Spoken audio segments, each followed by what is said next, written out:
17 December রোজ মঙ্গলবার দিন brick lane একটি রেস্টুরেন্টে রাজনগর ওয়েলফেয়ার সোসাইটির পক্ষ থেকে বিজয় দিবস উদযাপন করা হয়। উক্ত অনুষ্ঠানে সভাপতিত্ব করেন জনাব আব্দুল হান্নান তরফদার, সভা পরিচালনা করেন জনাব রুহুল ইসলাম দুদু। অনুষ্ঠানের শুরুতেই মহান স্বাধীনতা যুদ্ধে সকল শহীদদের জন্য দোয়া পরিচালনা করেন জনাব শাহজাহান চৌধুরী। এছাড়া বীর মুক্তিযোদ্ধা মেজর জেনারেল মোহাম্মদ আব্দুর রব সাহেব ও রাজনগর ফটিয়া উচ্চ বিদ্যালয়ের প্রধান শিক্ষক আমিনুর রশিদ সাহেবের রোগ মুক্তির জন্য বিশেষ দোয়া করা হয়। মহান স্বাধীনতার জন্য মহত্বের তাৎপর্য তুলে ধরেন। উক্ত সভায় বক্তব্য রাখেন আব্দুল সালাম, খায়রুল ইসলাম, নজরুল ইসলাম, ইকবাল হোসেন সাচ্চু, চেরাগ আলী, দেলোয়ার হোসেন, হাবিবুর রহমান, শাহজাহান চৌধুরী, সৈয়দ আলতাফ হোসেন, মোহাম্মদ জাকির হোসেন জিতু, মোহাম্মদ ওয়ারিস আলী, নিয়ামত খান, মোহাম্মদ আরমান আলী। সমাপনী বক্তব্য আমি যারা পরে জয়েন করছেন তারা শুভেচ্ছা জানালাম। বিশেষ করে নিয়ামত ভাই বা তুলি ভাই আইসেন বাদে ওয়ারিস আলী ভাই আইসেন সব শুভেচ্ছা জানালাম। সম্মানিত নেতৃবৃন্দ রাজনগর ইউনিভার্সিটির, আমি আমরা মেজর জেনারেল এম এর অবসর সম্পর্কে একটু অ্যাড করা লাগে, কারণ আমরা 2-3 বার মনে হয় তান্ডেলি আমরা রাজনগর ওয়েলফেয়ার সোসাইটির একসঙ্গে বয়ার একটা সৌভাগ্য আমরা রয়েছি। এবং এইটা তার নিজের মুখ থেকে যে জিনিসগুলো আমরা শুনছি, একটা জিনিস আমি উল্লেখ না করিয়ে পারলাম না। তাই যেটা কইছেন যে মুক্তিযুদ্ধ যদিও যেটা করছেন যে তাই ছুটিতে ইসলাম তার প্রমোশন ক্যাপ্টেন প্রমোশন ছুটিতে ছুটিতে হওয়ার পরে তার সিলেট গেছেন তার শ্বশুর বাড়ি, আর হনো যাওয়ার পরে ছাত্র আন্দোলন বা এই সবগুলা দেখিয়া তাই তারা লগে যোগ দিলেছেন, সব কিছু বাদ দিয়ে তারা লগে যোগ দিলেছেন। তাই তার নিজের ক্যারিয়ার তান এটা যদি সাকসেস না হইতে তান যে ফাঁসি কোর্ট মার্শালিয়া এটা কিচ্ছু কেয়ার না করিয়া তার সরাসরি যুদ্ধ অংশগ্রহণ করছেন। এবং তাই আসলে বিরল ব্যক্তিত্ব মুক্তিযুদ্ধ আপনার মাঝে উসমানের নেক্সট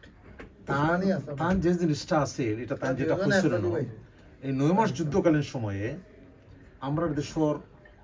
বড় বড় নেতা সকল কিন্তু কলকাতাত বহুত আরামে এসে বহুত জনের দিন কাটাইছেন। মুক্তিযোদ্ধারা এই কৃষকর সন্তান যারা আছিল একেবারে অতি সাধারণ মানুষ, তারা ফ্রন্টলাইনে যুদ্ধ করছে। এবং রব সাহেব ওই সময়ে একজন প্রথম সারির একজন ক্যারিয়ার অফিসার হিসাবে একদিনও লাগে তাই আগরতলা শহর সেরা যাচ্ছেন না। এই সময়ে পুরো মুক্তিযুদ্ধের সময়ে আগরতলা কি জিনিস তাই যাচ্ছেন না, কোন শহর তাই যাচ্ছেন না। তার টোটাল টাইমটা অঙ্কের সেক্টর কমান্ডার সিআর দত্তর অধীনে অ্যাসিস্ট্যান্ট সেক্টর কমান্ডার হিসাবে তাই যে হাঁটাইছেন এই জঙ্গলের মাঝে এবং সম্মুখ সমরে তার জীবনটা অতিবাহিত করছেন। তার জীবনটা অত্যন্ত সহজ সরল, অত্যন্ত সিম্পল একটা জীবন তাই নির্বাহ করছেন। দ্বিতীয় যেটা করছেন যে হসপিটালটা তাই ডাহাত নির্বাহ করছেন, এরকম হসপিটাল আমার মনে হয় বাংলাদেশও আর একটা দুইটা আছে কিনা সন্দেহ। আমি নিজেকে গতবার দেখিয়ে এসেছি 30 বিঘা জমির উপর বিশাল বড় একটা হসপিটাল তাই করছেন। টঙ্গী যে বিশ্ব সিস্টেমে যেন ওইটার কারোই একটু ভিতরে বিশাল বড় লেক আছে, হসপিটাল রাঙ্গিনা আছে। এবং এটা থেকে বেশ কিছু নার্স সকলটা তারা বিশ্বমানের কিছু নার্স তারা তৈরি করটা, কোনো ডাক্তার তো তৈরি করটাও তার কীর্তিমান যে ইয়ে করছেন এবং স্বাধীনতা যুদ্ধ তার যে অবদান রাখছেন এটা অবিস্মরণীয়। বীর প্রতীক পাওয়া এটাও অত্যন্ত সাধারণ জিনিস নয়। এই খেতাবপ্রাপ্ত মুক্তিযোদ্ধা বীর শ্রেষ্ঠ, বীর উত্তম, এরপরে বীর প্রতীকটা, তো এটাও তার লাগে বিশাল বড় অর্জন। এবং তাই রাজনগরবাসী হিসাবে আমরা তার লাগে গর্বিত এবং তাই সেই হিসাবে কিন্তু আস্থার জাতির সম্পদ। তাই তো আমরা সবে তান অসুস্থ এবং বাইরে যেটা ইয়ত আসলা এসি সাপ্লাই করো আসলা সাপ্লাই করোর পয়লা মেজর জেনারেল তাই সর্বপ্রথম মেজর জেনারেল সাপ্লাই করোর ওই লাগি তাইন এবং ও কোরোর কর্নেল কমান্ডেন্টও তাইন আসলা, যেটা মানে এক্সপ্লেন করতাম আমি ফান্ডাম আপনারা বা is the most honorary honour দেওয়া হয়েছে আর্মির অফিসার হিসাবে ও কোরোর কর্নেল কমান্ডেন্ট। সো আলহামদুলিল্লাহ তাই এটাও করছেন। এবং আশা মেমোরিয়াল অনেকেও চিনেন যে আশা মেমোরিয়াল মোয়াখালীর যে হসপিটাল এটাও আশা মেমোরিয়াল তাইন করছেন। এবং এখন টঙ্গীত international medical college of Bangladesh এবং ইন্টারন্যাশনাল নার্সিং কলেজ এটা 30 জায়গা জুড়িয়া ই নার্সিং আর মেডিকেল কলেজটা এটা তাইন করছেন এবং তান পিএ আমার হয়েছে সরি আমি একটু লম্বা করিলে আমি এটা আসলে জানার বিষয় যে তাইন আয়সা মেমোরিয়াল বেচার বাদে যে মহাখালী বাইপাস যেগুলা হয় তখন আয়সা মেমোরিয়াল লসও গেছে লসও যাওয়ায় আয়সা মেমোরিয়াল বেচছেন কিন্তু তখন তান পয়সা খালি আর 30,000 টাকা লইয়া একিয়ার জায়গা দিয়া শুরু করছিল যে টঙ্গীর যে মেডিকেল কলেজ আলহামদুলিল্লাহ এখন 30 কিয়ার জায়গা আর ইটার এটলিস্ট মার্কেট ভ্যালু আছে 300 কোটি টাকা তো এটা তো নন প্রফিট আপনারা জানেন হলে আমরা দেশে ক্লিনিক যেটা আসলে ক্লিনিক মেডিকেল কলেজ কিন্তু নন প্রফিট এবং ইনো গরিব যারা এরারে ফ্রি চিকিৎসা দেওয়া হয় তাইনো আসলে আমরা লগে মিটিংও বসলা তখনও কইছেন যে তার মেইন উদ্দেশ্য যে গরিব মানুষের কিছু দেওয়ার লাগি তো ধন্যবাদ আপনারা মন দিয়ে শোনার লাগি আমরা জেনারেল রবসাম আমরা এলাকার গর্ব তাই অত্যন্ত লাইফ সাপোর্টও আসেন just which is called clinically that সিএমএইচও আসেন তো দোয়া করবা আল্লাহ তানে হায়াত আর আসলে আমি মনে মনে ভাবছিলাম আজকের মিটিংটা পোস্টপোন হইতো কারণ আমরা সেক্রেটারি সাহেবের ভাই আমরা সদ্য মামা তাই অসুস্থ আমরা আসলে খবর পাওয়ার পর তাই নিজের কাছে খুব খারাপ লাগে বাট তারপরেও যে মিটিংটা তাই নাইছেন তাদের ধন্যবাদ জানাই আর কিছু খোয়ার নাই আর আমি একটা জিনিস আপনার কাছে প্রস্তাব রাখতাম যেহেতু রাজনগর ওয়েলফেয়ার সোসাইটি কিন্তু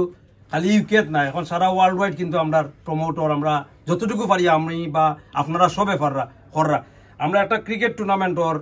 কোয়াব কাপ ক্রিকেট টুর্নামেন্টর রাজনগরের পার্টিসিপেট করে কারণ উপজেলা ভিত্তিক লইয়া ওর 7টা উপজেলা লইয়া আর সদরের একটা টিম লিয়া 8টা টিম লিয়া তা আমি একটা প্রস্তাব রাখবো প্রেসিডেন্ট সাহেব সেক্রেটারি সাহেবের কাছে এবং আপনার কাছে আমরা কিছু কন্ট্রিবিউশন করতাম স্যার রাজনগর ওয়েলফেয়ার সোসাইটির পক্ষ থেকে আমরা রাজনগরের টিম রে তারা আমরা স্পন্সর হিসাবে আমরা লোগোটা তারা ইউটিলাইজ করবো সামনে ও মাসের 23 তারিখ না 24 তারিখ একটা খেলা আর